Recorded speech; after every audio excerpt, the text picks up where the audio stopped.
Guard the mind. Strengthen the citadel. The world begins within. Have you ever noticed that the people who truly control wealth are rarely the ones begging to be seen? They are not always the faces on magazine covers, not the loudest voices on stages, not the ones turning every meal, every car, every watch, every victory into a public announcement. The crowd is trained to believe that success must be visible to be real, that wealth must shine, that power must announce itself, that greatness must be witnessed by strangers before it can be trusted. But the old strategists understood something far colder. Visibility is not always proof of power. Sometimes visibility is the first tax power pays. The moment people can see what you have, they begin asking whether you deserve it. The moment they can measure your rise, they compare it with their own stagnation. The moment they can locate your success, they can envy it, copy it, challenge it, shame it, tax it, demand from it, and eventually try to control it. Men do not usually attack what they cannot see. They do not steal what they cannot locate.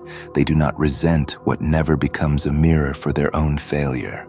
This is why the man who needs to be admired has already sold a piece of his freedom. He has made the crowd a witness, and every witness eventually becomes a judge. The greatest mistake of the modern man is believing that attention is the same as leverage. Attention can create opportunity, yes, but attention also creates hooks. Once people know what you own, they know what to ask from you. Once they know what you fear losing, they know where to press. Once they know what you desire, they know what to offer as bait. Once they know your routines, they know your patterns. And once they know your patterns, they can predict you. The visible man becomes a map, and maps are not respected. Maps are used.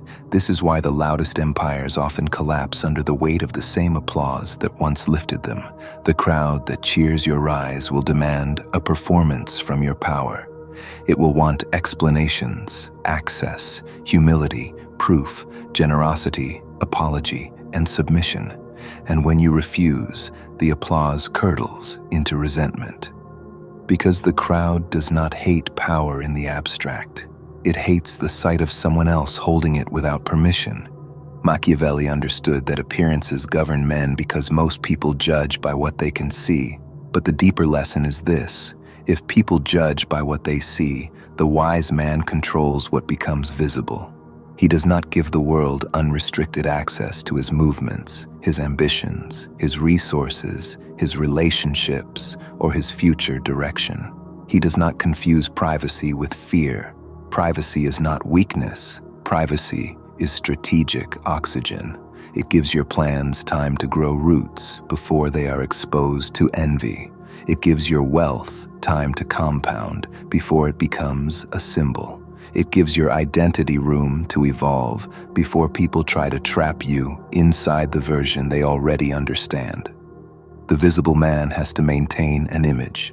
The invisible man can adapt. The visible man must explain every change.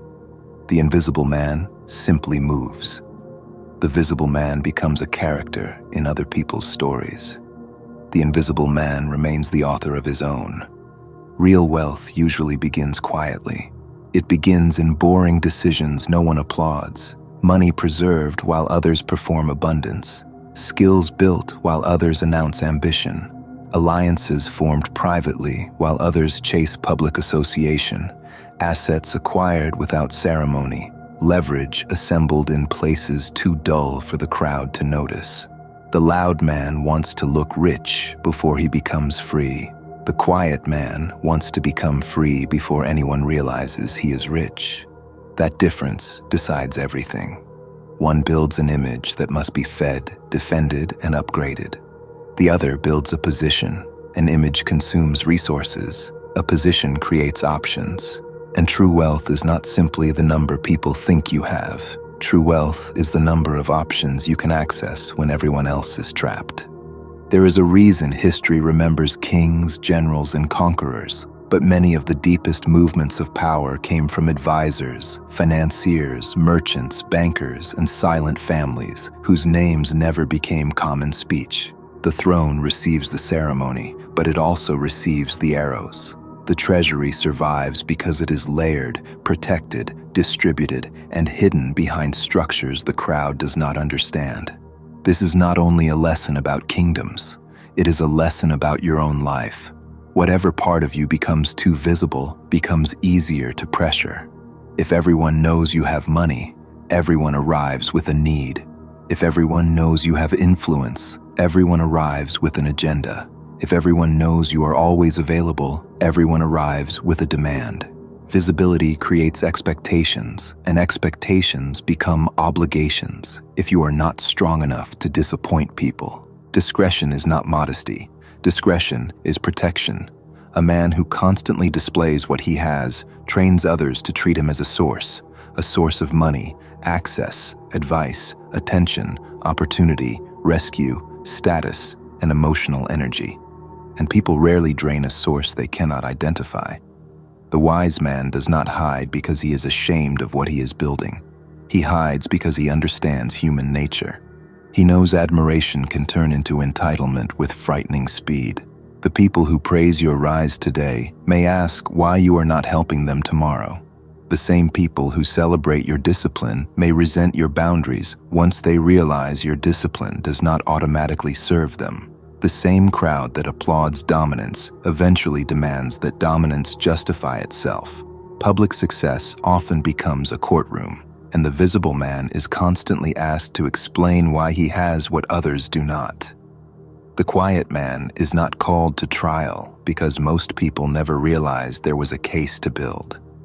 Envy is one of the oldest poisons in human nature, and only fools treat it casually. Envy rarely calls itself envy. It disguises itself as concern, fairness, morality, advice, humor, or criticism. It says, "You have changed." It says, "You think you are better now." It says, "Must be nice." It says, "Do not forget where you came from." But beneath those words is a wound of comparison. Your rise has become evidence against someone else's excuses. Your discipline has become an accusation against their delay. Your freedom has become an insult to their dependence. So the wise man does not feed envy unnecessarily. He does not provoke the insecurity of people who have not mastered themselves. He does not turn every victory into a public offering. Some wins become stronger when they remain unshared. Not every eye that sees your success is qualified to bless it. This is why the man who truly wants power must learn the discipline of being underestimated. Being underestimated is not always an insult. Sometimes it is camouflage. The admired man attracts performance from others. People show him the polished mask. They speak carefully, posture, flatter, compete, and conceal. But the underestimated man receives more truth. People reveal themselves around him because they do not feel threatened enough to hide. They expose their greed, their insecurity, their arrogance, their ambition, their disloyalty, their hunger. They tell him more than they should because they do not yet understand who is listening. The visible man is watched. The invisible man watches. And in every serious arena of life, the one who sees more usually moves better. The world is obsessed with being known, but the strategist is obsessed with knowing. Those are opposite games. The first requires exposure, the second requires restraint. If you want to be known, you speak too early. You reveal before you are secure. You display before you have consolidated. You seek witnesses before you have results. But if you want to know, you listen. You let others fill the silence. You let them show you what they fear, what they desire, what they envy, what they worship, what they would betray for. Silence is not emptiness. Silence is a net. The man who speaks less often learns more, and the man who learns more rarely needs to force his way through life. Public identity can become a cage. Once people know you as a certain kind of person, they begin punishing you for changing. If you were the generous one, they resent your boundaries. If you were the available one, they resent your silence. If you were the struggling one, they resent your prosperity. If you were the loyal one, they resent your departure. If you were the humble one, they resent your confidence. Too much visibility too early can trap your evolution inside other people's expectations. You become obligated to remain recognizable. But real growth often requires becoming unrecognizable to the people who benefited from your old shape. The quiet man gives himself room to change. He does not announce every transformation. He lets the world discover it only after it has become too real to negotiate. This is especially true with money. A man who displays wealth too early often begins serving the display instead of the wealth. He buys not for utility, but for signal. He spends not from abundance, but from insecurity. He upgrades his lifestyle before he upgrades his freedom. He becomes visible, then expensive, then pressured, then trapped. The image demands maintenance. The car, the clothes, the rooms, the restaurants, the trips, the proof. Soon he is no longer building wealth. He is funding the belief that he has already arrived. And nothing destroys a man faster than needing to look rich before he is free. The silent builder does the opposite. He lets his life look smaller than his capacity. He lets his obligations remain lighter than his income. He lets liquidity, patience, skill, and leverage compound in the dark. He understands that the first luxury of wealth is not display, it is peace. The second is optionality. The third is the ability to say no without fear. There is a phrase people repeat without understanding its weight: move in silence. Most use it as decoration, but real silence is not decoration. It is a complete philosophy of self-command. It means refusing to turn every intention into content. It means not sharing a plan while it is still vulnerable to ridicule, envy, advice, premature celebration, or your own need for applause.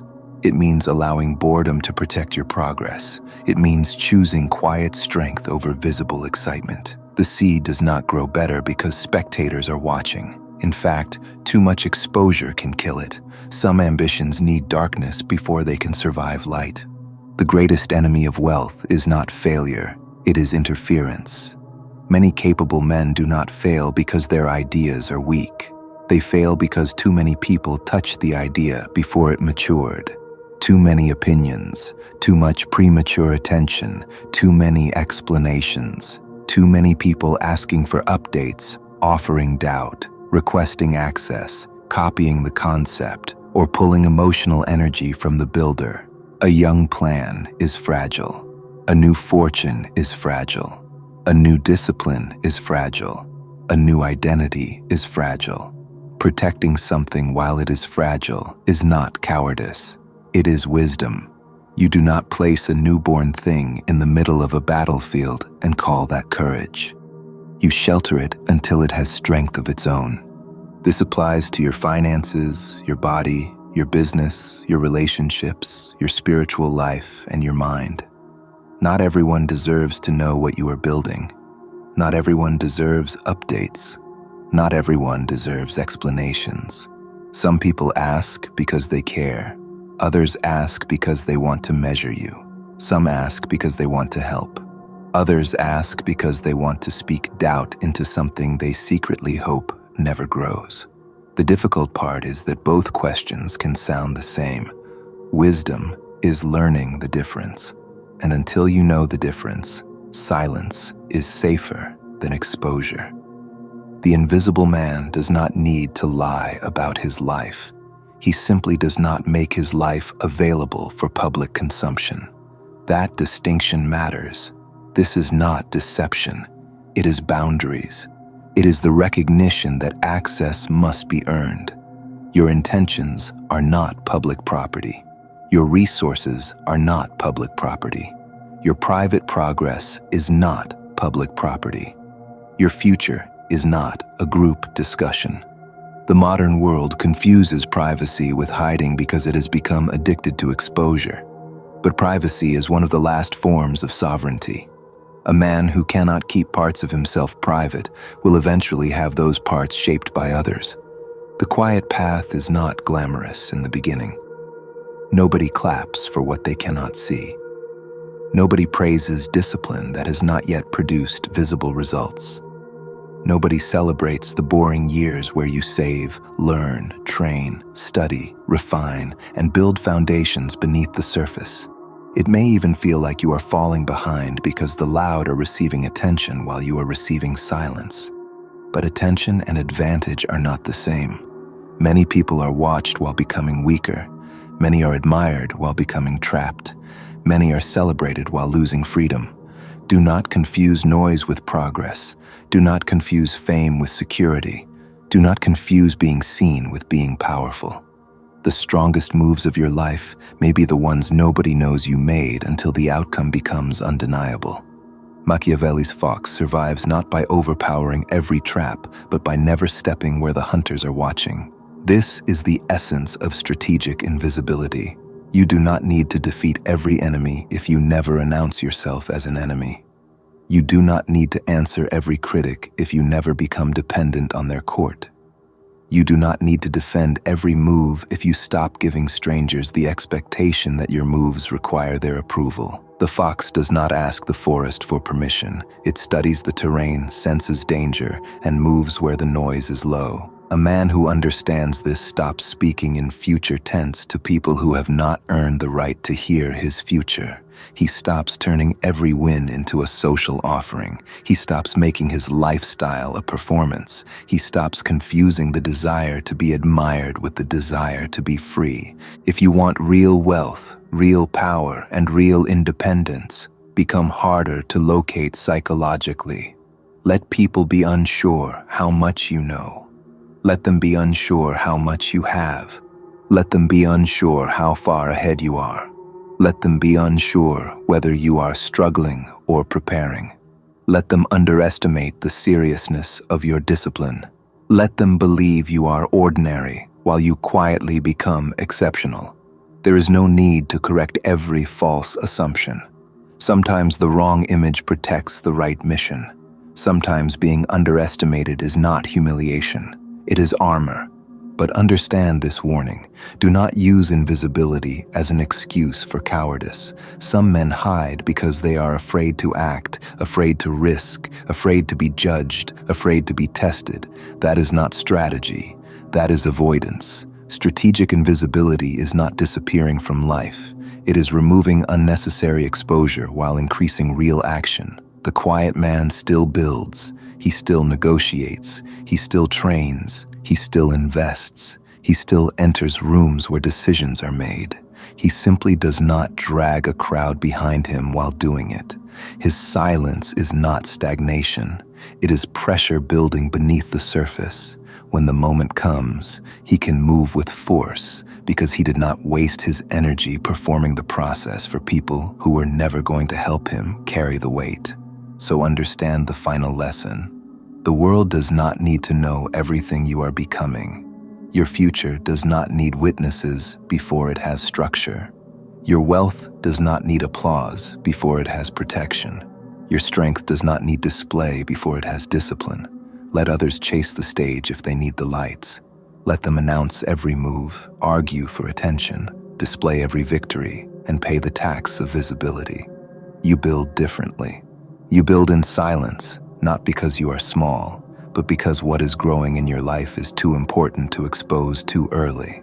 Let your roots deepen where no one is looking. Let your options multiply where no one is counting. Let your mind sharpen where no one is applauding. And when the outcome finally appears, it will seem sudden only to those who were never allowed to see the architecture beneath it. You do not need to be seen by everyone to become powerful. You do not need to be praised by the crowd to be free. You do not need to announce your moves to make them real. The mountain does not explain its height. The river does not announce its direction. The seed does not ask the crowd to believe in the forest. It grows in silence until silence can no longer hide it. Build the same way. Guard the mind. Strengthen the citadel. And if you are ready to stop announcing your life and start owning it, Write this in the comments. I build unseen.